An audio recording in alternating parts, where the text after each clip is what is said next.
Hi friends, good morning. இன்றைக்கி வந்து பன்னீர் butter masala வந்து எப்படி செய்யலாம்னு சொல்லி பார்க்கலாம்.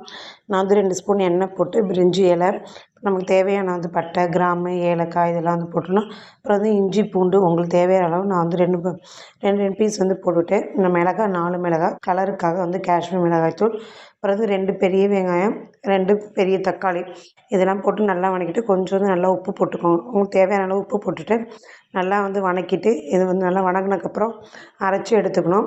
அதுக்கப்புறம் வந்து பன்னீர் வந்து குட்டி குட்டி பீஸாக வந்து கட் பண்ணிக்கோங்க. கட் பண்ணி பட்டர் போட்டு பன்னீர் வந்து நல்லா வந்து ஃப்ரை பண்ணிக்கோங்க.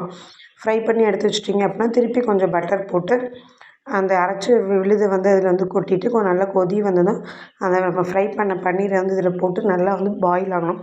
நல்லா வெந்ததுக்கப்புறம் 1 ஸ்பூன் வந்து சுகர் போட்டு அப்புறம் வந்து கொஞ்சம் வந்து நான் ஆல்ரெடி காய்ச்சி வச்சுருந்த ஆறுன பால் வந்து போட்டு இல்லை மில்க் மேடு போட்டுக்கிறனாலும் போட்டுக்கலாம். அது வந்து உங்களோட இஷ்டம். அப்புறம் லாஸ்ட்டாக வந்து கஸ்தூரி